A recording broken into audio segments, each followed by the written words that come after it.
আসসালামু আলাইকুম। আজকে আমার কাছে স্যামসাংয়ের A12 একটি ফোন আছে।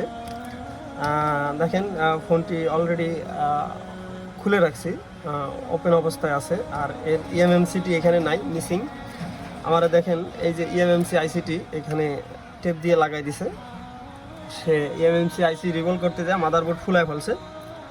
এখন মূল বিষয়টা হচ্ছে আমি আপনাদেরকে দেখানোর চেষ্টা করি যে আজকে এই ফুলা মাদারবোর্ড আমি কাজ করব। ফুলা মাদারবোর্ড কিভাবে রিপেয়ার করবেন, ফুলা মাদারবোর্ড বা এই যে ড্যামেজ মাদারবোর্ড কিভাবে রিপেয়ার করবেন, কাস্টমারের ডকুমেন্টস খুবই জরুরি। এই ডকুমেন্টস কিভাবে আমি ফিরিয়ে দিতে পারি, অথবা কাস্টমারের যে ডাটা রয়েছে এর মধ্যে খুবই গুরুত্বপূর্ণ ডাটা। এই জন্য এই বোর্ডটি আমার কাছে আসছে ফোনটি রিপেয়ার করার জন্য। এই ইএমএমসি আইসিতে তার কাস্টমারের পার্সোনাল ডাটা রয়েছে এবং ফোনটি আর এই বোর্ডটি আর রিপেয়ার করা সম্ভব না। এই মাদারবোর্ডটি, যে মাদারবোর্ড সিপিউর কী কয় রিভল করতে যায় বোর্ড ফুলা যায়, বা পাওয়ার আইসি, ইএমএমসি আইসি এগুলি রিভল করার সময় যেই বোর্ড ফুলে যাবে সেই বোর্ড আর কখনো অন করতে পারবেন না। খুবই কম, শতকরা একটা হয়তো বা আপনি অন করতে পারবেন, তাছাড়া আদার্স কোনো ফোন আপনি অন করতে পারবেন না। এই পর্যায়ে এই বোর্ডটি আর অন করা সম্ভব না। আমি কিভাবে এই ফুলা বোর্ডটি রিপেয়ার করব সেটা স্টেপ বাই স্টেপ আপনাদেরকে দেখানোর চেষ্টা করব। সর্বপ্রথম দেখানোর চেষ্টা করি মাদারবোর্ড কী কন্ডিশনে ফুলে আছে, ফুলাটা একটু দেখানোর চেষ্টা করি। আমি একটু মাইক্রোস্কোপে দেখানোর চেষ্টা করি আপনাদেরকে।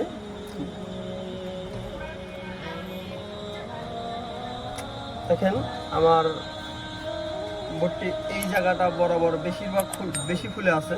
এই জায়গাটা আমি দেখেন হালকা যদি প্রেস করে দেখেন ভিতরের দিক ডাইভার যাইতেছে,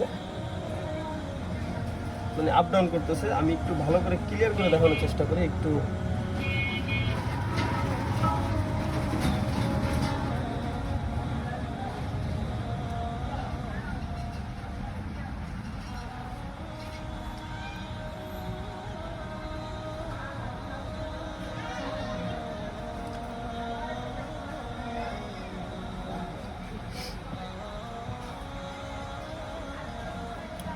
আসলে একটু বাঁকা করে ধরলে দেখেন আমরা হাত নড়তেছে, তারপরেও বোঝানোর চেষ্টা করি। দেখেন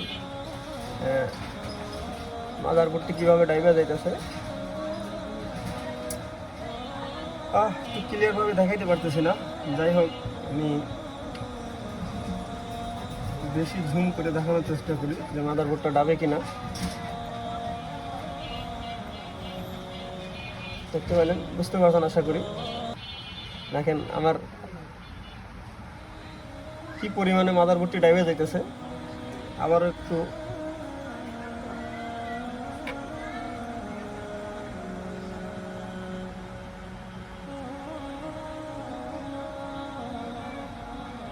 এই জায়গাটা একটু বেশি বোঝা যাইতেছে। দেখেন মাদারবোর্ডটি কি পরিমাণে ফুলা। এবং অপর সাইডটি দেখানোর চেষ্টা করি, যেখানে ব্যাটারি কানেক্টর রয়েছে এখানে দেখানোর চেষ্টা করি। দেখেন এই বড় ফুলা, এই জায়গাটা একটু বেশি বোঝা যাইতেছে কি পরিমাণে ফুলছে। দেখেন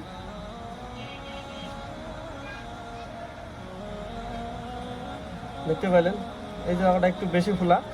এখন মূলত আমি যেটা বুঝাইতে চাই, আগে ফুলা মাদারবোর্ড কীভাবে রিপেয়ার করবেন আর কাস্টমারের পার্সোনাল ডাটাই বা কীভাবে ফিরিয়ে দেবেন।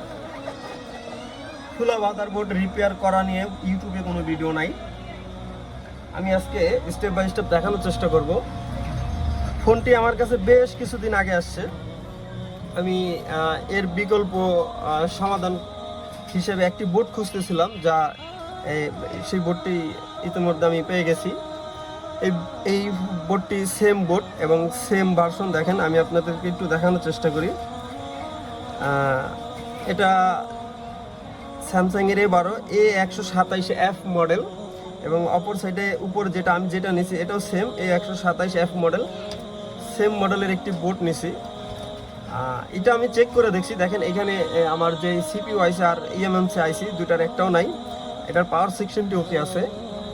আমি এখানে যে টেকনিশিয়ান ভাই আমার এটা দিছে রিপেয়ার করতে, কাস্টমারের ডাটা ফিরিয়ে নিয়ে দেওয়ার জন্য, এই যে দেখেন এই ইএমএমসি আইসি এবং এই সিপিইউ আইসি সরাসরি এখানে ট্রান্সফার করব। করলে আশা করি ফোনটি অন হতে পারে। আশা করি অন হবে, চেষ্টা করব অন করার জন্য। যদি সে ওভারহিটে যদি সিপিইউ আইসিটি নষ্ট করে না থাকে তাহলে আশা করি ফোনটি আমি রিপেয়ার করতে পারবো। যাই হোক, আমি এই পর্যায়ে যেটা করব, এই নষ্ট মাদারবোর্ড থেকে সিপিইউ আইসিটি আলাদা করব। ইএমএমসি আইসি তো অলরেডি খোলাই আছে, শুধু সিপিইউ আইসিটি আলাদা করি।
এ পর্যায়ে আমার আইসির যে ওয়াটার মার্কটি থাকে, কি ডট চিহ্ন, ওটি আসলে কোন অংশে ছিল আমি ভুলে গেছি।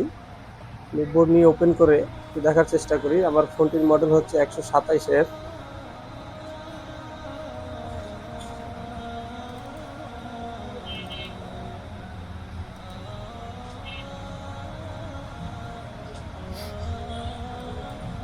এই যে দেখেন উপরের বাম পাশের অংশে ওয়াটার মার্কটি বা যে ডট চিহ্নটি থাকে সেটি।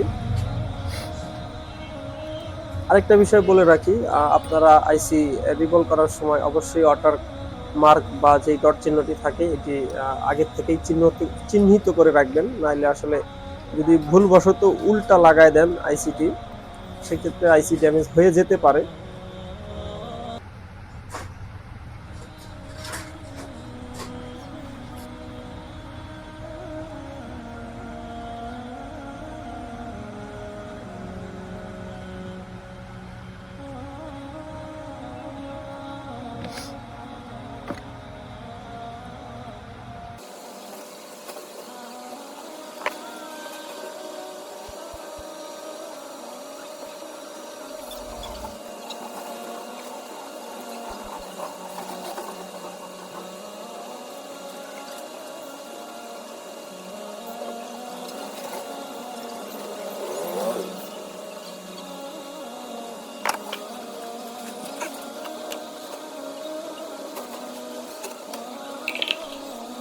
আমার আইসিটি বসানো হয়ে গেছে।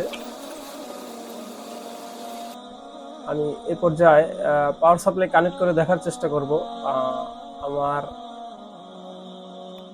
ইএমএমসি আইসি ছাড়া আমার পাওয়ার সাপ্লাই কানেক্ট করলে পাওয়ার সাপ্লাই মেশিনে রিডিং দেখাবে 70 থেকে 150 রিডিং আসবে। আর এই রিডিংটি সম্ভবত স্টক দাঁড়িয়ে থাকবে। আমি দেখার চেষ্টা করি। আমার রিডিংটি একেবারে লো রিডিং নিছে, 002 রিডিং। আমার অন্য কোনো সমস্যা আছে বোর্ডটিতে, একটু দেখার চেষ্টা করি ভালো করে।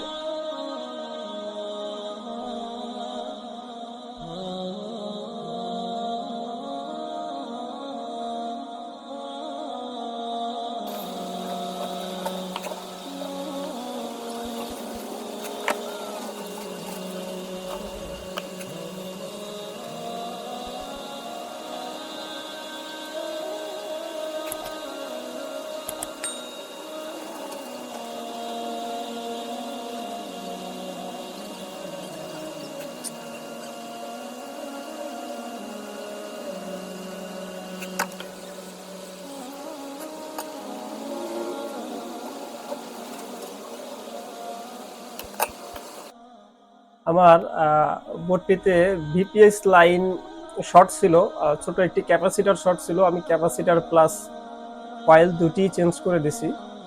এ পর্যায়ে আবারও দেখার চেষ্টা করি পাওয়ার সাপ্লাই কানেক্ট করে আমার রিডিংটি কি দেখায়, রিডিং চেঞ্জ হয়েছে কিনা দেখার চেষ্টা করি। দেখেন আমার প্রায় 90 রিডিং আসছে এবং স্টক দ্বারাই আছে রিডিংটা। এ পর্যায়ে আমি ইএমএমসি আইসিটি কানেক্ট করব।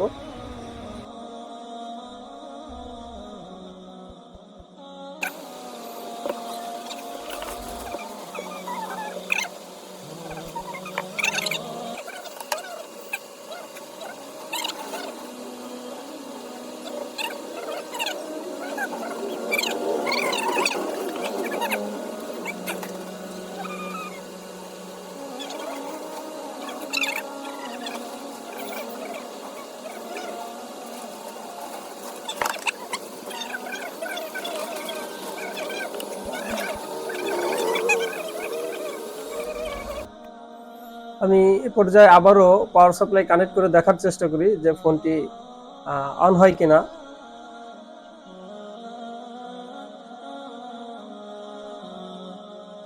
পাওয়ার সাপ্লাই কানেক্ট করে পাওয়ার কি শর্ট করতেছি।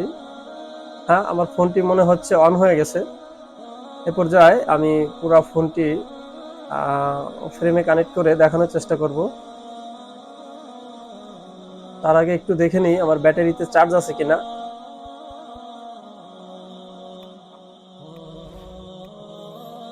আমার ব্যাটারিতে প্রায় 3.7 ভোল্ট আছে। আশা করি এই ভোল্টে ফোন অন হয়ে যাবে।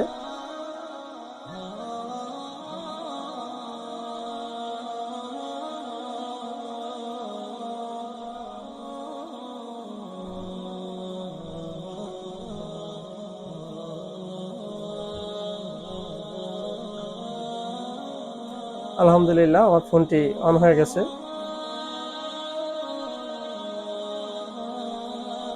আসলে সব ফোনই রিপেয়ার করা সম্ভব হয় না, তবে কিছু কিছু ফোন আসলে বুদ্ধি করে ফোনটিকে রিপেয়ার করা যায়। যেরকম এই ফোনটি একেবারেই ডেড কন্ডিশনে ছিল। এই ফোনটিকে আবারও অন করা পসিবল ছিলই না, তারপরে আমি একটা বিকল্প অপশন দেখানোর চেষ্টা করলাম আপনাদেরকে। ফোনটিকে শেষ পর্যন্ত অন করতে সক্ষম হইলাম।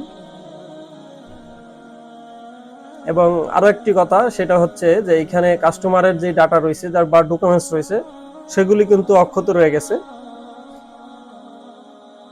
কাস্টমার আশা করি অনেক উপকৃত হবে। দেখার চেষ্টা করি, ফোনটি আনলক করার চেষ্টা করি আমি।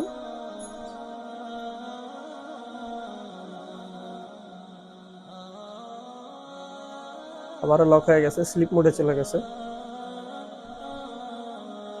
পাওয়ার কি না থাকাতে, সরি, পাওয়ার বাটন না থাকাতে টুইজার শর্ট করা লাগতেছে বারবার। আমার অটোমেটিক্যালি ক্যামেরায় ঢুকে গেছে। স্যামসাং ফোনগুলা পাওয়ার বাটন 2বার চাপ দিলেই কিন্তু ক্যামেরায় নিয়ে যায়। আমার মনে হচ্ছে আমার এই ফোনটির টাচটি ড্যামেজ হয়ে গেছে বা টাচটি সমস্যা, টাচটি ঠিকঠাক মতন কাজ করতেছে না। দেখেন মাঝে মাঝে ঠাস করে কাজ করতেছে, অল্প সময়ের জন্য কাজ করতেছে আর তারপরে আর কাজ করতেছে না। সম্ভবত এলসিডি খারাপ। আরেকবার ট্রাই করে দেখার চেষ্টা করি।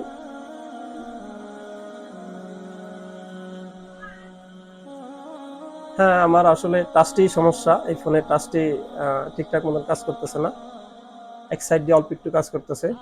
যাই হোক, আমার উদ্দেশ্য ছিল ফোনটি অন করার, বা চেষ্টা করে ফোনটি অন করতে সক্ষম হয়েছি। কাস্টমারের ডাটাটি ফিরিয়ে দিতে পারবো আশা করি। আজকের ভিডিওটা এই পর্যন্তই। সবাই ভালো থাকবেন, সুস্থ থাকবেন। আল্লাহ হাফিজ।